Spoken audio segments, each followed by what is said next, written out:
What is up, ladies and gentlemen? And I'm back with yet another television special review. And I know, two in a week. Well, yeah, that's because as you know, I've been trying to, as a makeup for, since the fact I can't get to Action Sundays now. Might as well play out some our stuff. But this one is, of course, another Grand Tour special. Now, I thought they were done. I thought the boys, they were done. Like, since, they were getting old. James May said he was done traveling and whatnot. But I guess someone said, hey, let's play out one more event. And this one's called the Sand Job. Now, at first glance, when I first heard the title, I was like, okay, are we going back to the desert again? Sure enough, they are. But this time, instead of Namibia or South Africa or Uganda or whatnot, they are in Mauritania. Now, for those of you that don't know where Mauritania is, it is still in Africa. It's actually one of the westernmost countries in the top part. It's like right below Morocco and Tangier and all that, but right above Senegal. Okay, and that's where the title and where the whole challenge of the whole episode is, because they were actually going to try to do one of the stages of the Paris-Dakar race. And if you don't know what the Paris-Dakar is, it's essentially a rally stage. There's one in the desert, which is in Senegal, the Dakar, which is in Senegal. Then there's the Paris stage across the Mediterranean in Paris. So yeah, it's a weird one. I've heard about it. I've seen footage in the past, but it's only the desert leg of the race that people always say is the most exciting. Now, of course, obviously, what happens? So they decide to go to it, but unfortunately, spoilers ahead. And this, I actually looked into this. Unfortunately, the latest Paris-Dakar rally has been canceled due to some violent protests and some uprising going on in the country. So, yeah, way to go, guys! Nice going. You want to make a statement? Good golly! But anyway, I don't want to get into that. But what about the special? What was so unique about this one? Well, the boys are back. The real challenge was they were going to try to create their own rally car. But of course, I love the tease. It's like, here's all these cars that they have. Here's a Lamborghini, whatchamacallit, that can really do X amount of miles across the desert. I was like, ooh, so they're going to race a Lamborghini across the desert? Nope. Instead, we get an Aston Martin.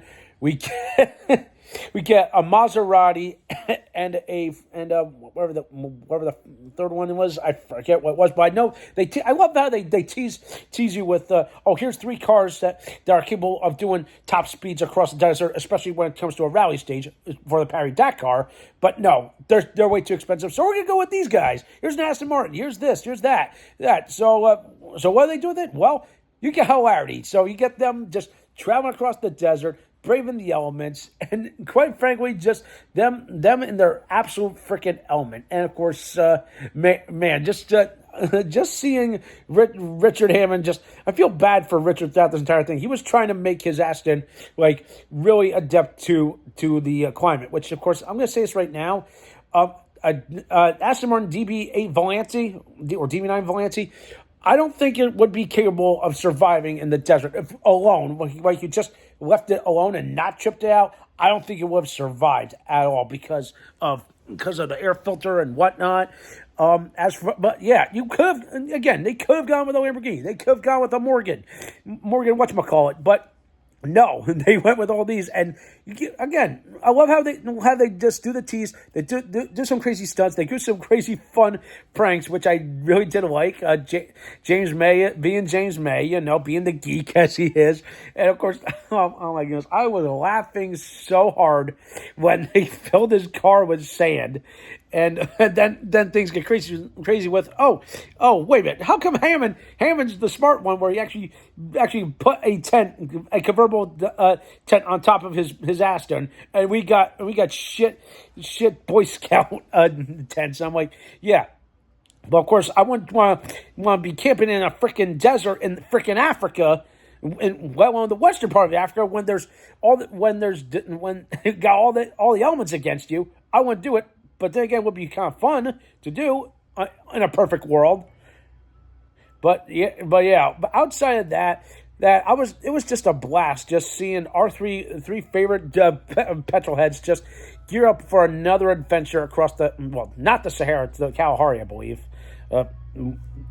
Yeah, but again, correct me if I'm wrong, but it was still a fine episode. I wouldn't say a return to form, but it's something that you would definitely like give you flashbacks of. Oh, that's something that they did in Africa, or this is something that they did in Namibia, or and so on and so forth. Okay, again, all good stuff all around. As of course, one thing that I really had me laughing was okay. They tried to do the car ferry that they did in Uganda. Oh, and to hilarious results. And they're like, we know you're 63 years old, but don't worry. Across that is a bar, and that's what they did. They are all again because true thing is again one of these countries, Mauritania, they don't serve alcohol, okay, and my goodness that train line incredible, but man, just the beauty of the majesty of this part of Africa, of the world, just looks amazing. And of course, I've said this.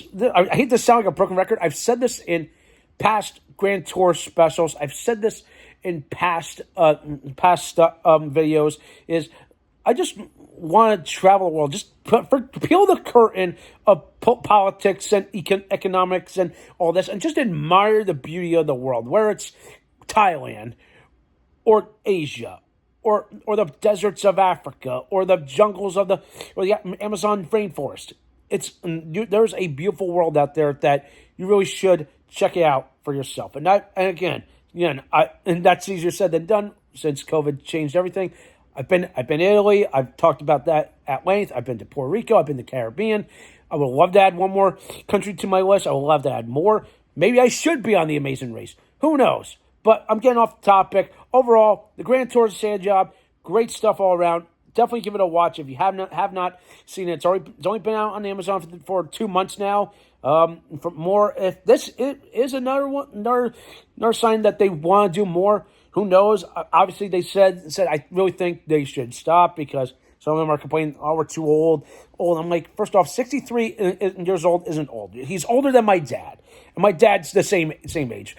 Richard Hammond, he's same age as my uncle, and he still looks in great shape. If he could still travel and pull off all this great stuff and still tune out their cars, I think we should. I think there's going to be a NER special in the long run. Just saying. All right.